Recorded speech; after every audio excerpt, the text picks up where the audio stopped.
The House Committee on Oversight will come to order. Mr. Clerk, would you please take attendance? Chair DeBoyer. Here. Representatives Beerline. Here. Meerman. Here. Paquette. Here. Carr. Here. Brock. Present. Green. Present. Regis. Here. Shriver. Here. Wolford. Here. Miller. Here. Pohutsky. Here. Conlon.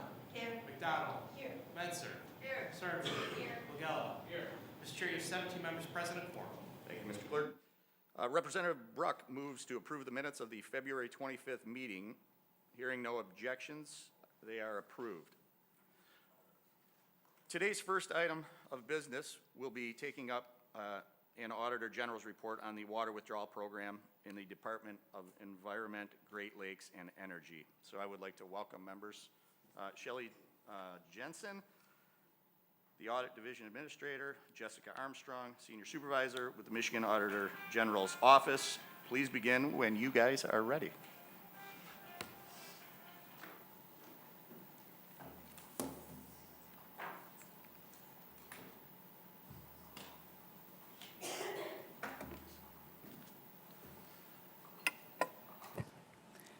Good morning. Thank you, Chair DeBoyer and committee members for inviting us here today to present our audit report on the water withdrawal program. I am Nancy Bayshore, an audit manager, and I oversee performance audits of Eagle, DNR, agriculture, transportation, and IT audits. With me is Jessica Armstrong.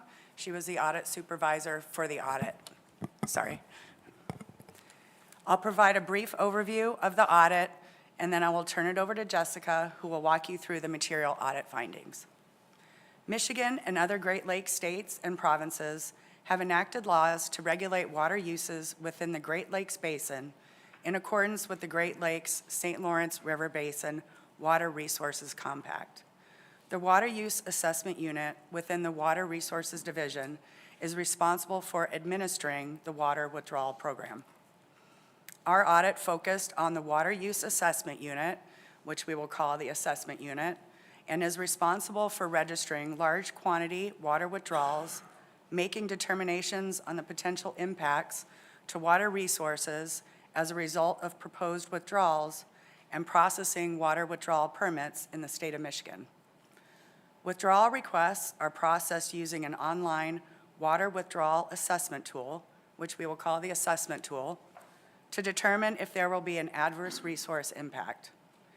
An adverse resource impact is dependent on the type of water source, for example, a large stream, warm stream, cool river, and also the impact on fish populations. If the assessment tool does not detect a potential adverse resource impact, the requester can register their water use immediately and begin drawing water. If the assessment tool detects a potential adverse resource impact, the requester can change the parameters of their request or request the assessment unit to conduct a site-specific review, which is a manual review considering more detailed information specific to the individual water areas impacted by the request. The assessment unit uses its alternative batch tool analysis to assess adverse resource impact for the site-specific review assessment. Water withdrawal requests come from both non-agricultural and agricultural users. Examples of non-agricultural users include thermoelectric power production, public water supplies, producing bottled water, and dewatering for mining and/or construction projects. Examples of agricultural uses are irrigation and for livestock. Non-agricultural registrants are required to annually report their use of water, source of the water supply, uses of the water withdrawn, the amount of consumptive water withdrawn, and pay an annual $200 water use reporting fee. Some of the items agricultural registrants are required to annually report is their water use, the type and acreage of crop irrigated, the source of the water supply, and the uses of the water withdrawn if it's not used for irrigation. The assessment unit completes a compliance review when it becomes aware of potential noncompliance. Compliance reviews can include on-site inspections, evaluations of records, examinations of maps, photos, videos, and digital images, and reviews of registration information included in the assessment tool. Water withdrawn from Michigan's water supplies amounted to 8.2 billion and 7.9 billion gallons per day during calendar years 2021 and 2022 respectively. Subsequent to our audit period, 7.3 billion gallons of water was withdrawn in calendar year 2023. Our audit generally covered processes in place between January 2022 through June of 2023. We identified 3 material and 2 reportable findings. We also have supplemental information on page 23 of the report comparing registration and reporting requirements for states part of the Great Lakes Compact. At the time of our audit, Eagle agreed with all findings. And now Jessica will present the material findings. Thank you, Nancy. Our first objective begins on page 8 of the report. The objective was to assess the sufficiency of the Water Resource Division's administration of the water withdrawal program. We determined the division's administration of the program to be sufficient with exceptions. Finding 1 begins on page 10 of the audit report. The assessment unit needs to improve internal control to ensure tools used to analyze and approve water withdrawals are properly protected, monitored, and authenticated to prevent and detect adverse water resource impacts. We consider this to be a material condition because of the large gallon differences between the assessment tool and the batch tool calculations and the significance of the assessment tool and batch tool data to the water withdrawal approval and monitoring process. Part A of the finding states, the assessment unit did not identify differences in stream depletion calculations between the assessment tool and the batch tools when inputting identical information, which should have resulted in the same depletion amount. For 4 of 14 registrations we reviewed, differences ranged from a negative 2.4 million to a positive 4.7 million gallons per year. One of the registrations was within a water management area nearing its adverse resource impact depletion amount. Therefore, the differences could have resulted in a significant environmental issue. The assessment unit determined these differences began occurring after August 2021. However, it was unable to determine the reason for the differences and continued to use both tools regardless of the discrepancies. Part B states, the batch tools were stored on an unsecured shared network drive, allowing all staff with access to potentially make changes to the batch tool coding and assessment data. Access should be limited to certain individuals based on the principle of least privilege. Part C states, the assessment unit did not maintain a log to capture changes to critical assessment configurations to the batch tools. For example, changes made to the withdrawal parameters were not captured. Therefore, we were unable to determine if any or how many changes were made during the audit period. This could have contributed to the discrepancies identified in Part A. Our second objective begins on page 14 of the audit report. The objective was to assess the sufficiency of the Water Resource Division's efforts to monitor the water withdrawal program. We determined the division's efforts were not sufficient. Finding number 3 begins on page 16. The assessment unit did not sufficiently document, track, or monitor the water withdrawal assessment process to ensure assessments were accurate and water users are in compliance with the Great Lakes Preservation Act. The Act prescribes the requirements for water withdrawal approval, reporting, fee payment, and enforcement actions. We consider this to be a material condition because of the number of processes with exceptions and the assessment unit's inability to ensure water withdrawals do not exceed approved withdrawal limits. Part A of the finding states, the assessment unit did not take enforcement action on registrants who did not submit water use reports and the associated fees. 241 registrants had 393 unpaid annual invoices between 2016 and 2023, totaling $78,900 as of June 30th, 2023. 65 of these registrants had 2 or more unpaid invoices. 466 and 542 registrants did not submit water use reports in fiscal years 2022 and 2023 respectively. 232 did not submit a water use report for both years. Part B states, The assessment unit did not monitor water use report totals to ensure users did not exceed their approved withdrawal limits. The assessment unit's water use reporting database did not capture information which would allow a comparison between the user's registered withdrawal amounts and their reported withdrawal amounts. Part C states the assessment unit did not establish policies and procedures regarding responding to complaints submitted by the public. The assessment unit received 5 complaints from January 1st, 2022 through June 30th, 2023, related to low water levels in nearby streams, ponds, and lakes. The assessment unit did not sufficiently document its review and respond to the complainant for 3 of 4 closed complaints. Writing off unpaid water use reporting fees determined to be uncollectible. During our audit period, the assessment unit wrote off 238 unpaid invoices totaling $47,600 associated with 93 registrants, of whom 69, or 74%, were golf and country clubs.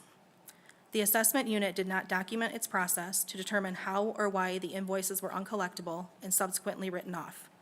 We reviewed 10 registrants with unpaid written-off invoices and noted 90%, were active businesses. Identifying unregistered or non-compliant wells and pumps. One assessment unit employee had developed an informal, unwritten process to identify unregistered or non-compliant wells and pumps. However, because the process is undocumented, we were unable to determine how many unregistered wells and pumps and compliance violations were identified. Part B states, the assessment unit did not document instructions for completing site-specific reviews. Our review of 40 site-specific review checklists disclosed the checklist was not always self-explanatory, which led to inconsistencies in documentation, such as information related to prior stream flow adjustments. Finding number 4 begins on page 18.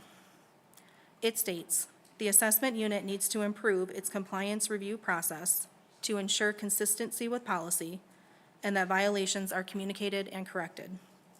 We consider this finding to be a material condition based on the significance of the exception rates identified and for the potential impacts of not holding violators accountable for noncompliance. Eagle policy requires the assessment unit to communicate compliance review violations to property owners within 30 days of identification through a documented verbal warning, compliance communication, or violation notice. We reviewed 60 compliance reviews and noted, the assessment unit did not notify property owners of violations for 12 of 60 compliance reviews. The assessment unit did not timely communicate violations to property owners within 30 days for 5 of 48 compliance reviews with violations. These violations were issued 11 to 280 days late. The assessment unit did not require responses for 5 of 29 violations related to unregistered wells. The assessment unit did not require the well owner to provide the actual pumping schedules for these 5 unregistered wells, and instead, the unit registered the water withdrawals using an average pumping schedule. As a result, the actual water used by the 5 wells is not known. The assessment unit did not send a second violation notice for 10 of 16 compliance reviews in which the property owner failed to comply with the initial compliance communication or violation notice. Also, the assessment unit issued 6 of 6 second violation notices between 44 and 402 days late. The assessment unit did not escalate enforcement for 6 of 6 violations after the property owner did not respond to the second notice. Thank you for your time and consideration. We will now address any questions related to the audit. Thank you guys very much. Sounds like a big issue, so we're going to try to wrap our arms around it a little bit. We do have a question from Representative Green. Thank you, Mr. Chair. That's exactly what I'm trying to wrap my brain around. Okay, so in short, this is people who take out water need to be a registrant. And there were low levels, people were complaining because people were taking out mass amounts of water. And it seems like a big mess. So is there a list, this is my question then, of the registrants? Is that public? The assessment unit has a list. I'm not sure if it's public. I think that'd be a better question for them, for the department to answer. Okay, because it would be great to know then, because then there's people who aren't registrants who they were caught taking mass amounts of water. So this could be like a business who needs it for, like you said, mining, or they're bottling water, making money off of it, and they're set cap because they want, like where I live, our wells go dry frequently. So we would never want a business that takes out mass amounts of water because people would go without water. That's the whole purpose of it. Okay. I was just trying to figure out what this was. So thank you. Representative Menzer. Thank you, Chair. So I'm kind of confused here. The assessment unit failed repeatedly to notify and follow through on, breaches of material and reportable incidents. So I see in here that it's pretty much blamed on a computer, a technology issue, which is really easy to do. But I'm looking at, is this a personnel issue? Is this a lack of personnel or, let's say, unqualified personnel or personnel who just don't care? That would be information that Eagle would need to provide to you. Well, this report is very disappointing. I can't believe that, you did not notify 12 property owners of non-compliance with water withdrawals, and there's no responses were given. So I think that's a massive problem. Thank you. Thank you, Representative. Representative Meerman. Thank you, Mr. Chair. I don't know if I'm missing it, but is there a time where you identify the number of permits requested and the timeline in which they were handled?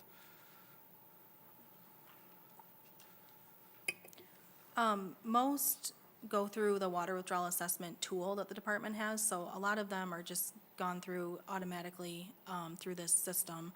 I'm not sure that we identified. We did test some permits for larger quantity withdrawals, and we didn't have any findings related to that.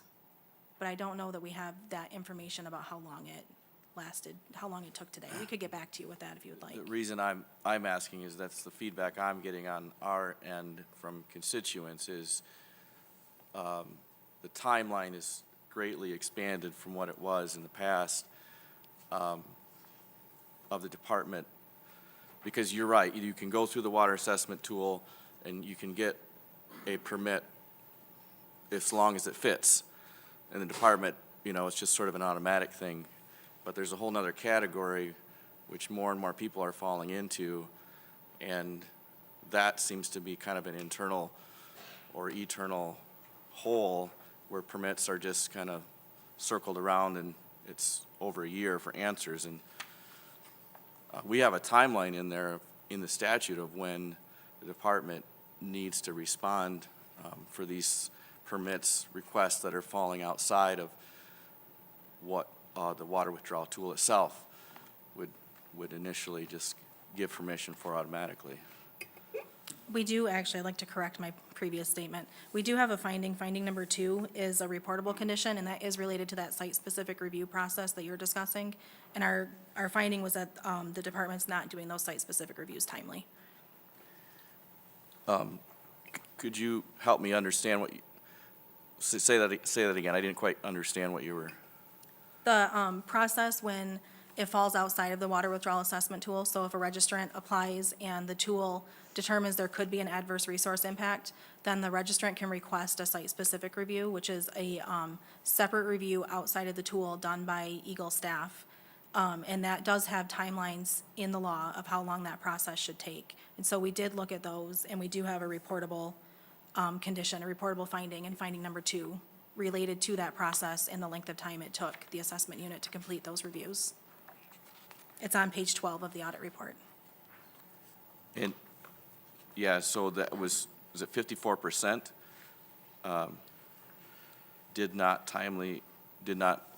they didn't reply timely? Correct.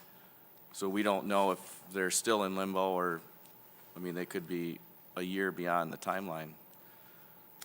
Correct. We did have some that took 317 days. There were 16 that took 31 days to 317 days to complete. And forgive me, so the department agreed with this finding, it says, right? Agency Correct. response, which means they're saying they need to work on it? Yes. Okay, thank you. Thank you, Representative. Representative Regas. Thank you, Mr. Chair. So on page 10, the stored batch tools is on an unsecured shared network drive. And then Eagle provided with the following response that they agree with the recommendation and has taken steps. Have they had to prove that they've taken steps to secure the network? We will go back in and do a follow-up audit. To date, we have not followed up yet. We have not received the corrective action plan from Okay. Eagle yet, but they have agreed with all the findings. Okay, good, because like, all these numbers could be inaccurate if everyone had access to the network. So that's that was a red flag for me. So, thank you. Thank you, Representative. Representative Conlon. Thank you, Mr. Chair, and thank you very much. When you see these audit reports, you realize how much work went into them, so appreciate that. It does seem like Eagle agreed with all of your findings and is working to correct these issues. It sounds like you just mentioned they give you a timeline on corrections, and when do you revisit to see how they're doing and improving the findings and getting through this? Thanks. We typically go back and do a follow-up audit, 12 to 18 months, sometimes sooner, sometimes a little bit later, based on their corrective action plan. Thank you, Representative. Representative Suriglu. Sorry. Has there been any follow-up to determine if Eagle has since enforced collections and penalties against the registrants who did not submit water use reports and associated fees? And if there was there any reason to not enforce collection? We have not gone back and done our corrective action, our follow-up audit based on their corrective action plan. Thank you. So it seems to me that, so we have this requirement in place statutorily or and probably by rule also, right? That the individuals are applying for a permit is being issued. I'm saying this just to make sure I'm understanding it. Permits are being issued. It sounds like getting a permit is relatively easy, provided you comply. But the information that they're using to measure the compliance of these permits, it sounds like they maybe have two measurements that they use or two systems by which they measure. And it appears that neither is accurate based on the findings. These are my words, not yours, my words.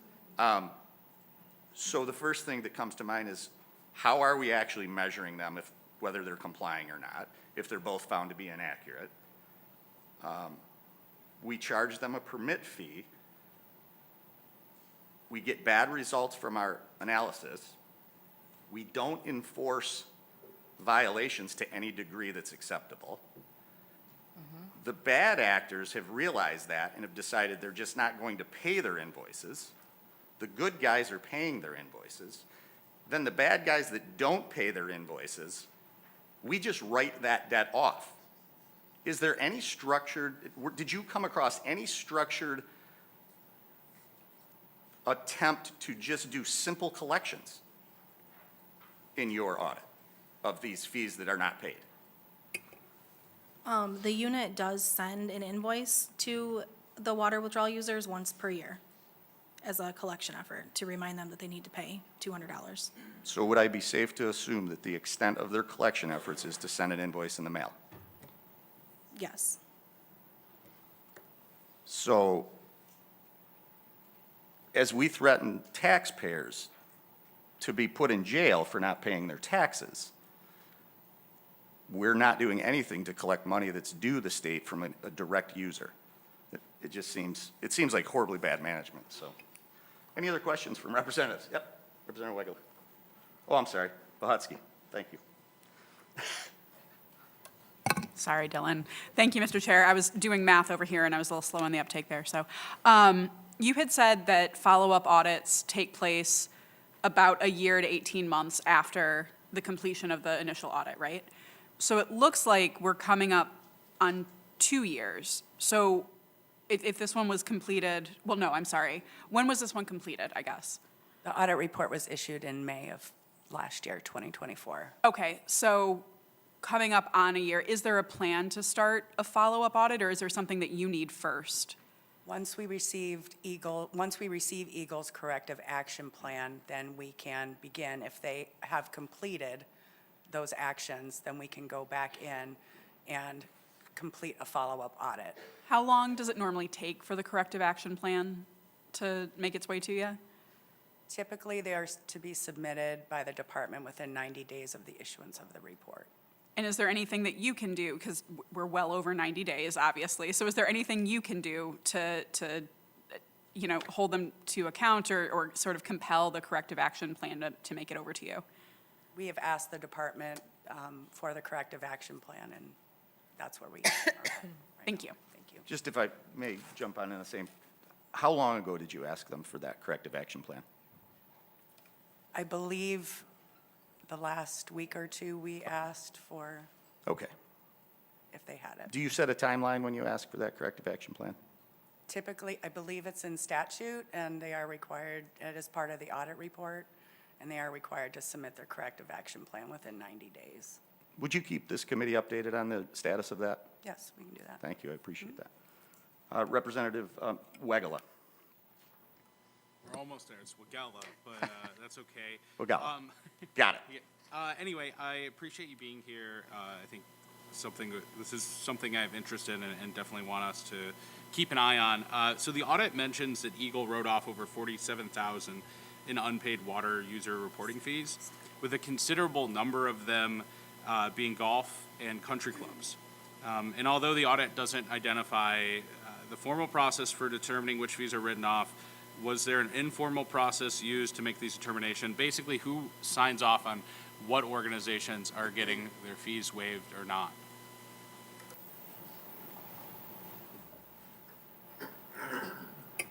I don't believe that Eagle had a process that we saw. Thank you, Representative. Representative Bruck. Thank you, Chair. Thank you for being here today, ladies.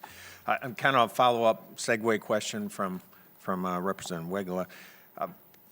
With these, it's about 5% of unpaid invoices. I own a business. It would be if I had 5% not paid, that would be pretty tough. I would make sure I get it. My question has to do with, is there anything in this report, and I was kind of looking through, because there was a conversation earlier about a number of individuals or organizations that do not have permits, that have not paid. Is there any suggestion on how many there are that are taking the required amount of water out or the amount of water that they would be required to have a permit that do not have a permit? Is there anything within the findings that you found that would suggest a approximate number? We don't have an approximate number. The only thing we noticed was that Eagle had an informal process where they were trying to find who was withdrawing without a permit, but we don't have any numbers associated with that. So potentially that 78,000 or another 49,000 1 year, that could be much larger potentially then. Potentially. Okay, thank you. Thank you, Representative. Representative Merriman. Thank you again, Chair. Page 13 talks about Eagle, their response. The statutory amendments needed to allow tolling of SSRs. Could you explain that a little bit more? I don't understand. I think that would probably be a better question for the department, but I believe that Eagle wanted to have a longer time frame to complete those SSRs because they believed that the 10 business day was a challenge for them to meet and was not currently okay. Yeah, and that was a change to the law, I think in 2017 maybe, I think is. Well, what's SSR? Oh, the SSR is the site-specific review process. Thank you, Representative. Representative Wolford. Thank you, Mr. Chair. Thank you for your report. Appreciate you. So sometimes I can be a simpleton, so I just want to make sure. So they failed to do their job. They agreed that they failed and then wrote off the debt that taxpayers will have to pay, and then also blame this on staffing issues. Is that a fair assumption of the report you gave today? Thank you. I believe that'd be a better question for the department to answer. Thank you, Representative. Any further questions from the members? Representative Wagala. Still close, Wagella, but it's all right. We'll get there. Got to get my accent down on that one, right? Wagella, yeah. My question is with reporting, and maybe this is an Eagle question, but maybe you know the answer too. Just my understanding is that there's an element of self-reporting. Does that affect, and this is, I guess, my weakness understanding this policy at this point, but there's a range that I think, right, people, after they get a permitting fee of how much water they can have, they're not necessarily charged per gallon of water. So how does self-reporting work, and has that been found to be like an accurate way to measure water usage? And I guess just wanting to know more about how reporting works with these type of permits. I think that would probably be a better question for the department to answer. They would have more information. Any other questions from members? If not, thank you guys for your information. Please, as I asked, keep us apprised of their response. We would be interested to hear what that is. Thank you.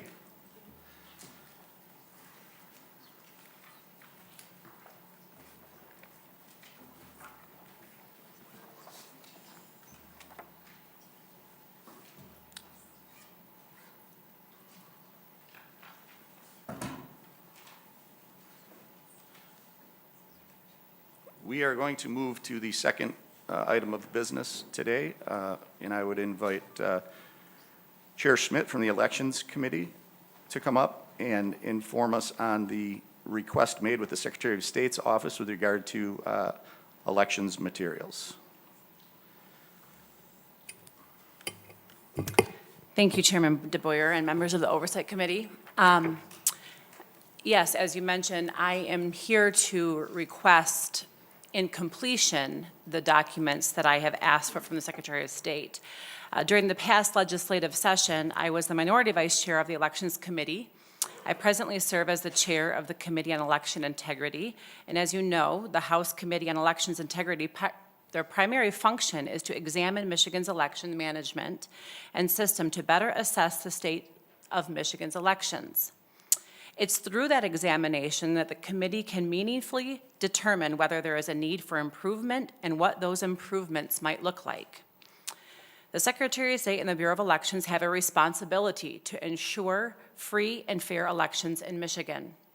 And the Committee on Election Integrity has been delegated its tasks by the House of Representatives to assess those efforts, and where needed, to draft laws improving the functioning of the election process, to deliberate upon those proposed pieces of legislation, and to issue recommendations to the full House of Representatives.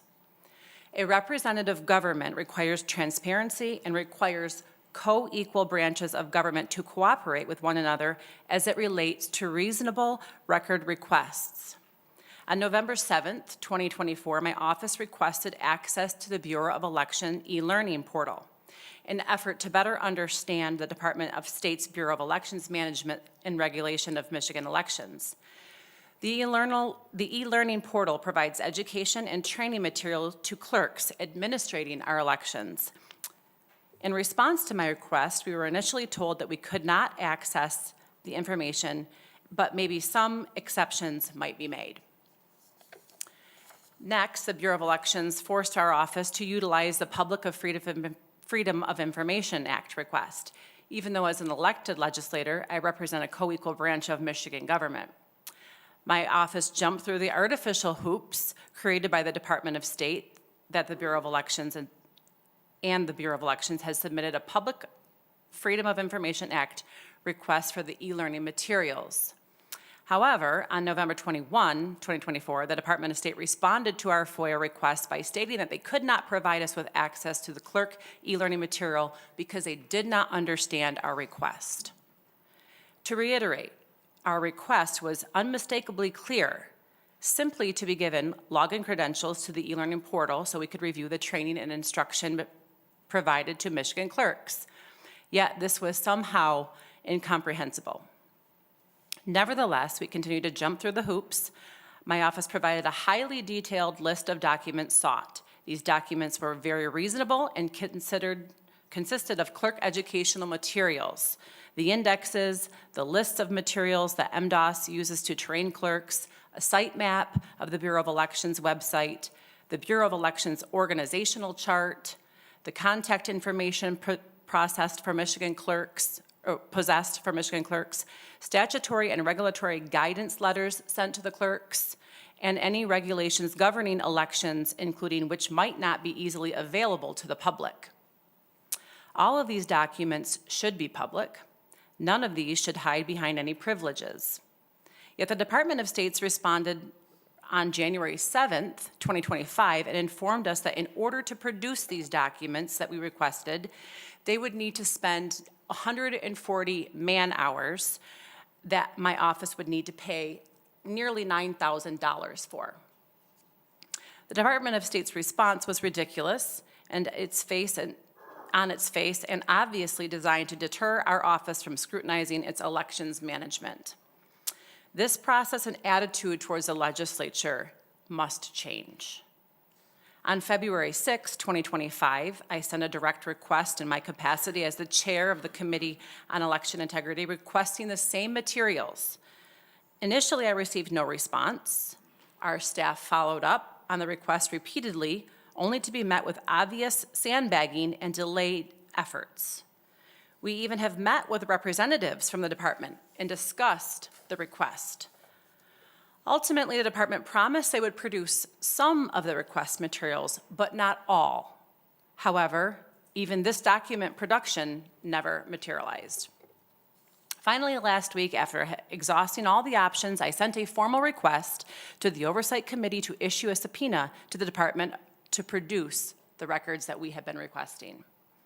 Enough is enough, and it's clear that their strategy is just to waste our time. On Friday, March 7th, the Oversight Committee sent notice to the Department of State that intended to place the issue of the department's refusal to produce the records on the agenda for this committee today. Within 4.5 hours, the department used a formal response to my record request. It initially appeared that the threat of being called to the public account for its 4-month sandbagging campaign was a sudden and decisive motivator. However, upon the review of the produced records that we did receive last Friday at nearly 5 p.m., I discovered the department deliberately and openly withheld documents on the pretense that the clerk's educational materials were too sensitive to disclose to myself, a former township clerk and chair of a standing committee of a co-equal branch of government. The department also refused to identify the records as withheld in the legal word known as privilege log. Secretary Benson repeatedly tells the public that the department is a paragon of transparency. However, my 4-month ordeal of obtaining the most basic of records indicates otherwise. This is not transparency. Obviously, I'm frustrated by the Department of State's obstructionist conduct. However, the Election Integrity Committee works for the people of Michigan, and we have a job to do. I am speaking today because I am more concerned that our efforts to review the department's management of elections will continue to be impeded. There's no scenario in which the materials produced or yet to be produced could take 140 man-hours. I am willing to believe that the Secretary of State's office is slow, painfully slow, but 140 hours to gather documents that would likely take a competent person, at most a few hours, to collect these simple requests. I believe that the Election Integrity Committee is absolutely entitled to all of the documents we requested because they are necessary for the committee to do its job. Additionally, I would like to know, and I think the public deserves to know, several things. What information is still being withheld from the Election Integrity Committee? How much time did it actually take to produce the records on Friday, and who should be questioned to confirm this? How did the department arrive at a price of nearly $9,000 and 140 man-hours to assemble this rudimentary production, which appears to have taken all of 2 to 3 hours for what they have already given me? What possible legitimate grounds could exist for continuing to withhold records relating to election management from the Committee on Election Integrity, which has a manifest and legitimate legislative interest in reviewing these records? If the legislature cannot investigate, if it cannot review these public documents, then the core function in setting budgets and providing oversight into the operations of the state government are being obstructed. The obstruction of the legislature is something that we must put a stop to. So thank you for hearing that back history of everything that has been going on. You can understand my frustration with this and importance of needing these documents. So I am here before the committee asking if we could get the remainder of this request in its entirety in a reasonable amount of time, since we have been asking since November 7th, 2024. Thank you. Thank you, Chairman Schmidt. Can I ask you just a couple of questions, just so we can have some really good clarity here? Any of the things that were any of the items you requested personnel records of a personal nature to employees of the Secretary of State's office? No. Were any of the items that you requested directly or indirectly linked to voters' records or their personal voting habits, names, registrations, anything like that? No, these were simply training materials through the e-learning portal, but there's password protected, so they said they cannot give us that access. Was any of the information you requested compromisable, protected information that could otherwise risk the safety, sanctity, security of our elections? No. Did they provide you any reason why it's behind a firewall protected with a password? It was inaccessible because it's password protected, was the description that we were given by that. Right. But this is exactly why we're requesting this. This is simple, basic stuff. I was a former clerk. I had access to all of this stuff at one time. This has nothing to do with personal identity stuff in here that would be in violation of any of that, no. So would it be safe to say that the items you requested were basic, mundane election management training documents that are open, to, by the way, to all local clerks, their deputies, county clerks, their deputies, that they use for educational purposes to train clerks on how to administer elections? Is that a simple summation for a layman? That's correct. Okay. So I just wanted it to be very clear that nothing we're asking for here is anything that jeopardizes elections to any manner. Nope. Representative Green, do you have a question? I do. Thank you, Mr. Chair. Actually, I was going to ask very similar questions so here's another question, Representative Smit. Do your local clerks get background checks done by the FBI? No. Okay, and the reason I ask, so I've held a top secret SCI clearance in my past. I was a cryptologist, and that's a matter of national security. The training that I received, though, in A school was actually unclassified, and anybody could look at our basic training. And so I guess that's what I'm asking is, this is so classified, but in order to receive this material as a clerk, you get the training, you don't have to have a background check.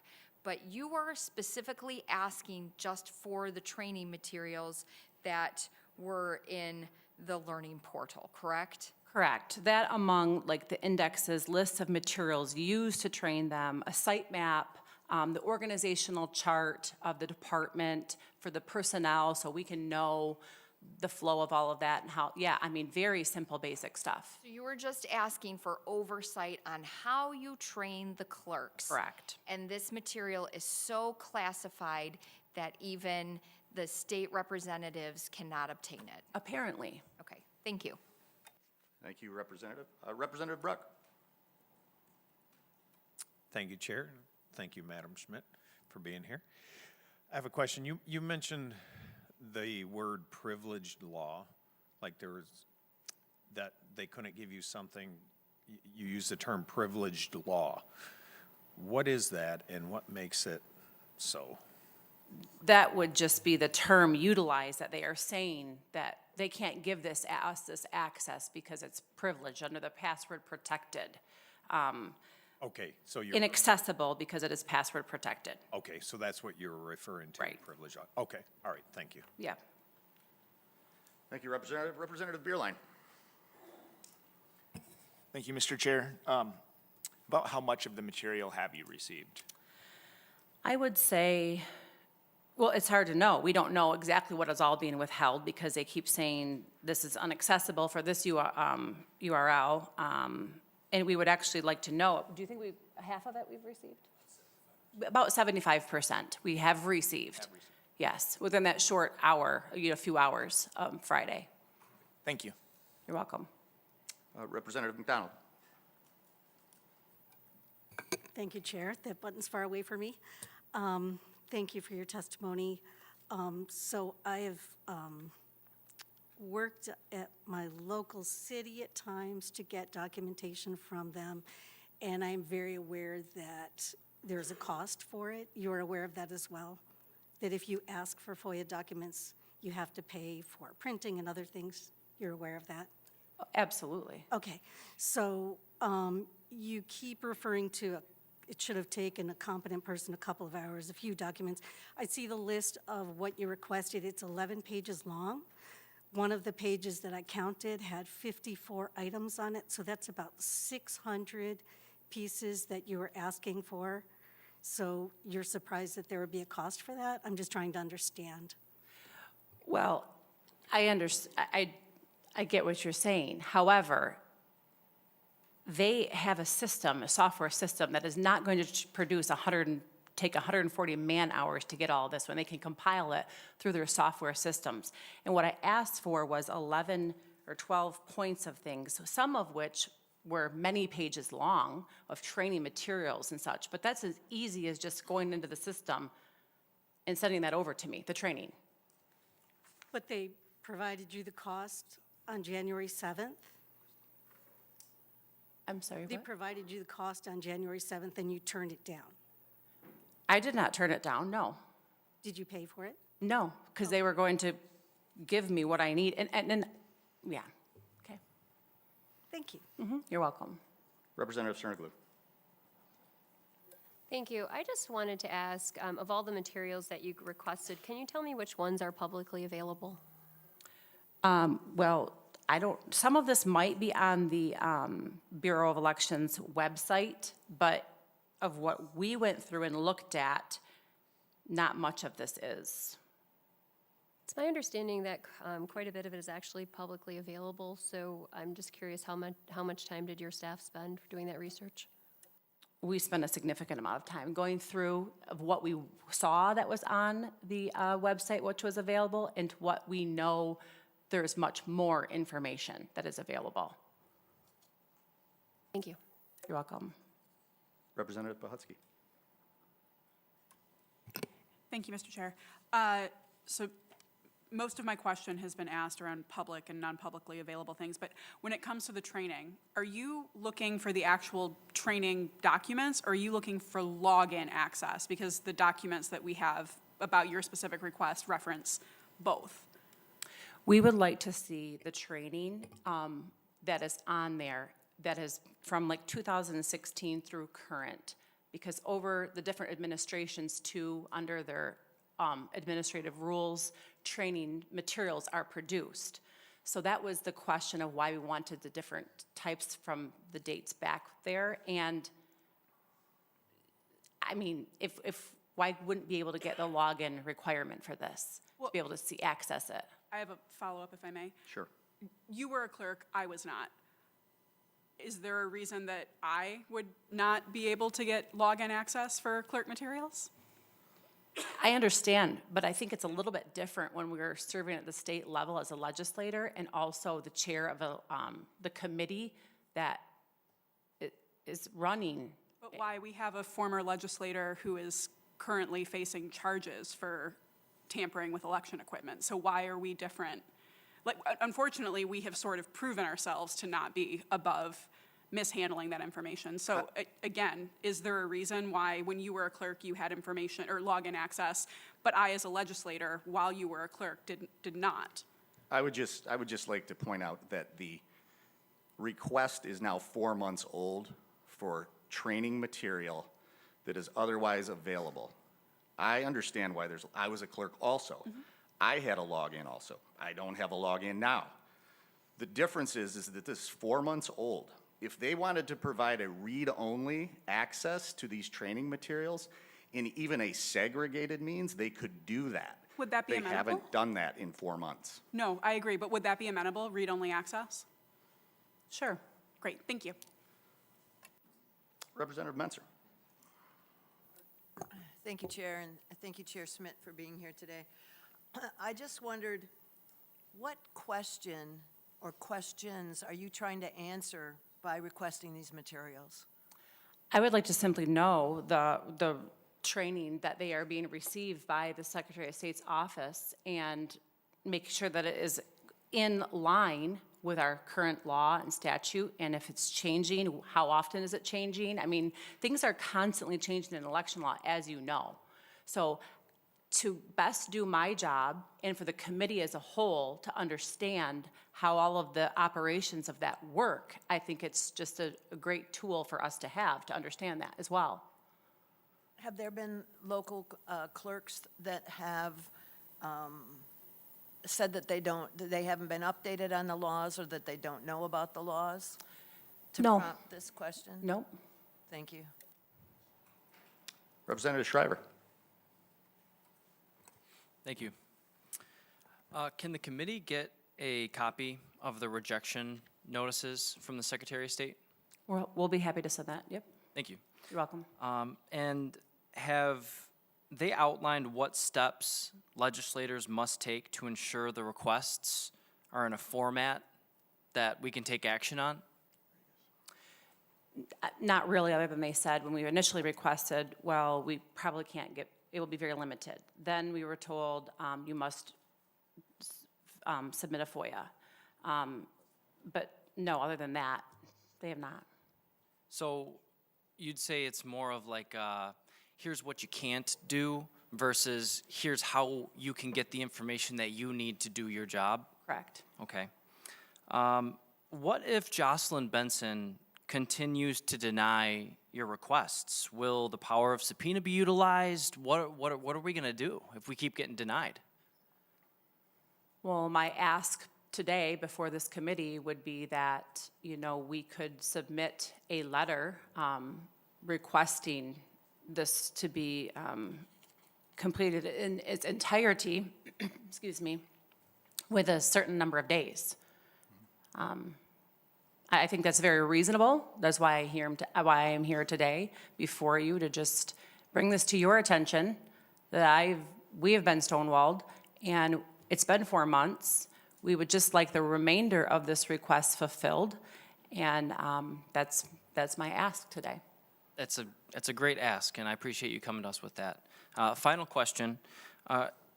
Can you submit a supplemental request with any additional information? Do you think that would increase the likelihood, or is that something that maybe, Mr. Chair, that would be in our best interest to include in our subpoena or any other types of requests? I think it's really clear what we were wanting. I think they know that it's just granting further access and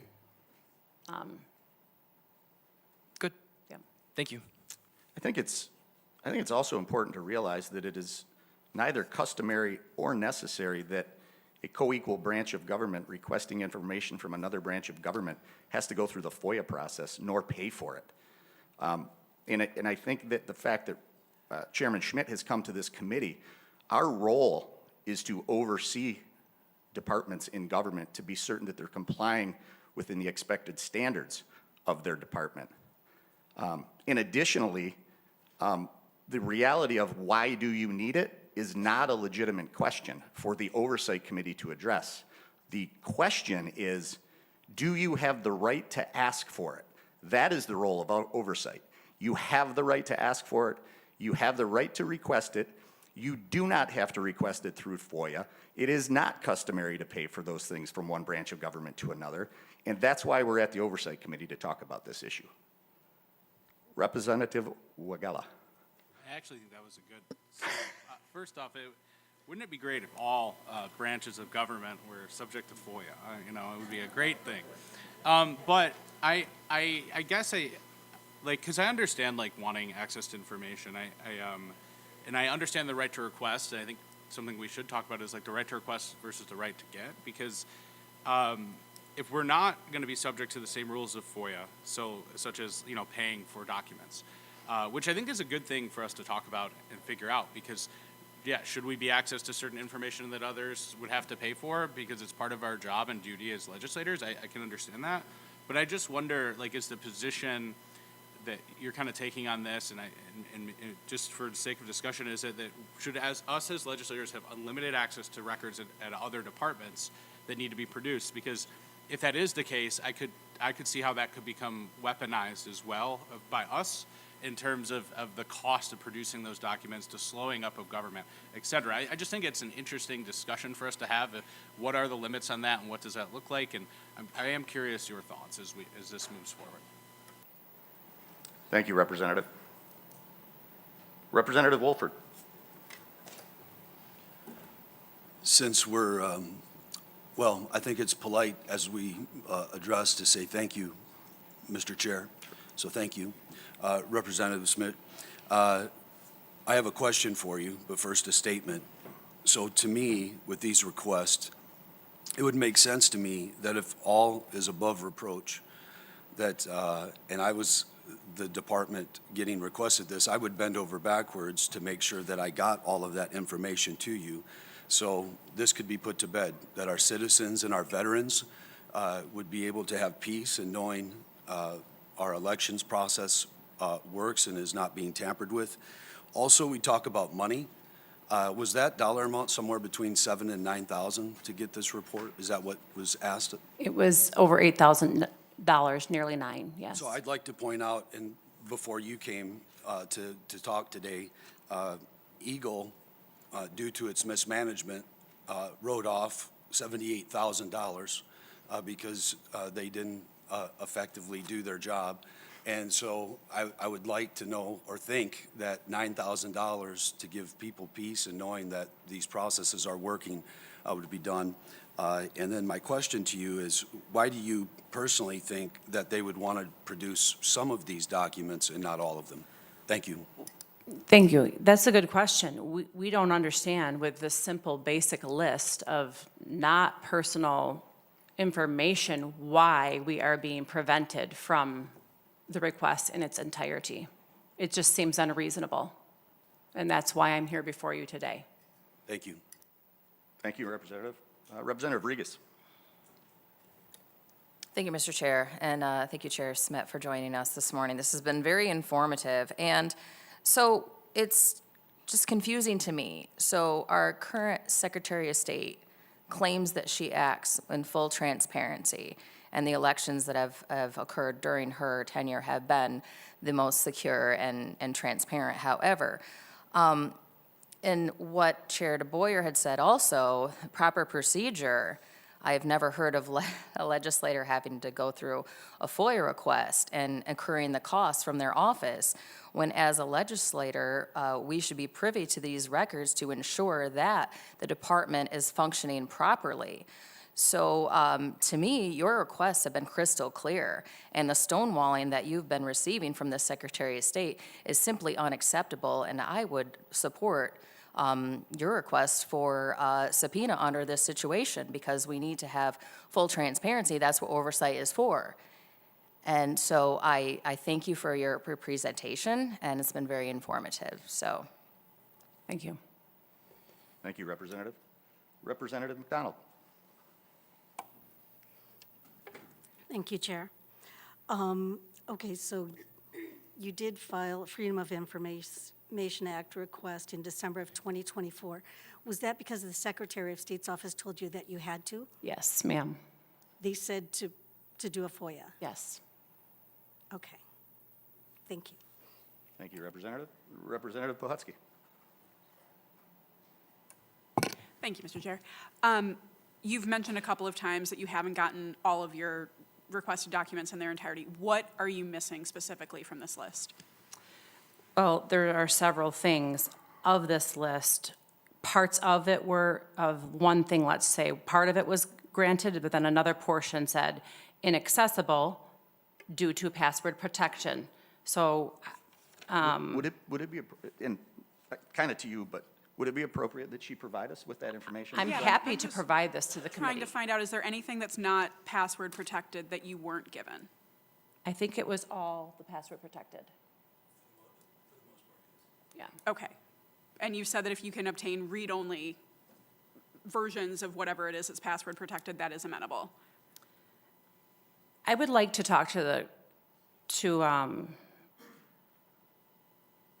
I'm not sure because actually, I mean, I don't know. Depends on what's in there. perhaps. Correct. That's all. Some of the stuff might be, but the others might not be. So I'm not going to say yes to that whole, like, as a slate. But I just want to be sure, because previously you said you only received about 75% of everything, and now Correct. it's everything that's not password protected is what you physically have in your possession. And I will be happy to provide the committee with what I do not have yet and what they are withholding from me, so you understand what that is. Thank you, Mr. Chair. Thank you, Representative. Representative Sruglu. Okay, so just to recap a little bit, do you have the documents that were produced somewhere? Yes, I do. And how many pages are there?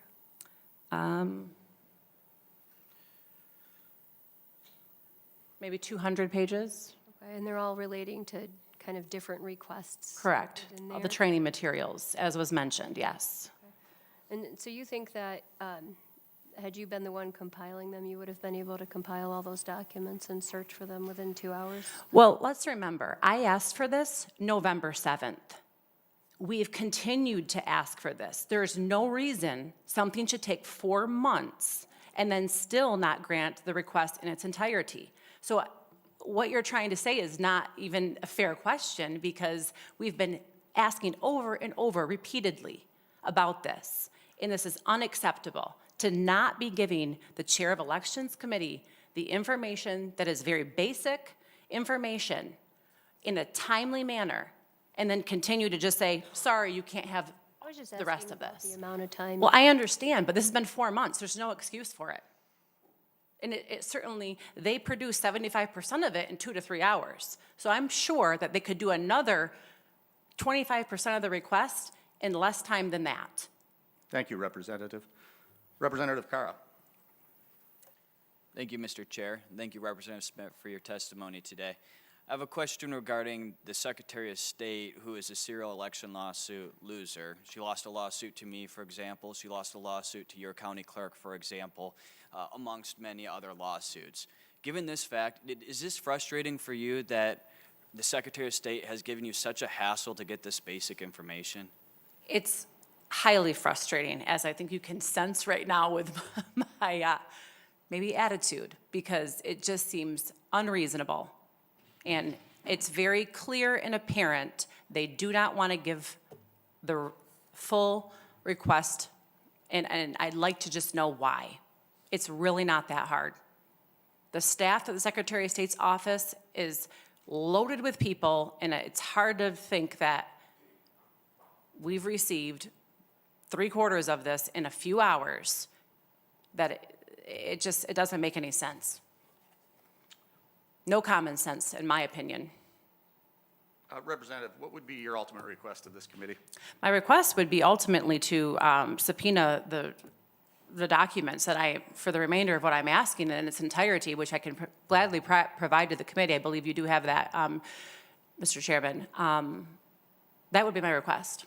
Would it be reasonable to you, if there's not an objection of this committee, if I was to just draft a letter, send it to the Secretary of State's office requesting that they provide the deficient information that you've not been provided with in a timely fashion? Would that be a acceptable, correct first step if there wasn't an objection from this committee? Yes. Do we know what a timely fashion is? My world, in the business world, a timely fashion is 10 business days. Okay. Would there be an objection from anybody in this committee for me to do that? First question, then I will jump over to you, yes. I don't see that there would be an objection to that. I think it's a reasonable thing to do as a good first step. So I would think that that would be an acceptable first action. So thank you. Representative Cerniglia, please. So I heard you mention that it would be reasonable for a chair of a committee to make such a request, but you also stated that you made the request in November of last year. Were you chairing that committee in November of last year? No, I was the vice chair of the committee. Thank you. Representative Wigala. Getting close, Wigala. We're going to have to work on that one day together. Anyway, I think it's really kind of like it's fascinating to me because, like, okay, so I'm vice chair of the corporate subsidies subcommittee. We have the chair over here.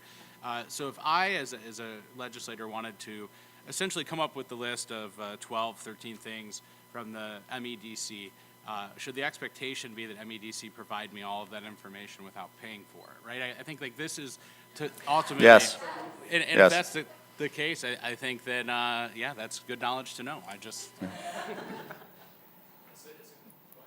Thank you, Representative. I'm sorry, Representative Menser, yes. Thank you, Chair. I just wondered, why don't we just ask Benson or her staff to show up here, and we can ask specific questions? Sure. If we have, maybe 2 weeks, we could come up with some specific questions to ask, and she can sit right in that chair, and we can ask them. She can face the public then. Seems reasonable. Yes, Representative Cerniglia. So this is not a question, it's a comment, but I've endured many of your comments as well, I Representative will DeBoyer. take them from you, with all due respect. If we are, considering, allowing all committee chairs to request, documents from departments without any type of FOIA involved, and my understanding is in the past, FOIA has been involved, and that is the way that we request documents from departments. But if we're considering changing that, I don't know what the process for that is, but I do think that we should, make that a larger discussion so that it doesn't become, a hindrance on government, because there is a reasonableness to some requests, and then there are other requests that may not be reasonable. And I'm not saying that Rep. Smith's request is unreasonable, but I don't know that that is just a wide open door that we want to say anyone can request anything. If I may just respond to that really briefly, and then we'll move forward. I would agree, but with the expansion of oversight, which is necessary for good government, I think you have to look at the motivations behind blocking things or the motivation behind providing things. And I think the Oversight Committee specifically, to Rep. Wigala's point, oversight should have those provisions provided them, certainly. Thank you. Representative Regas?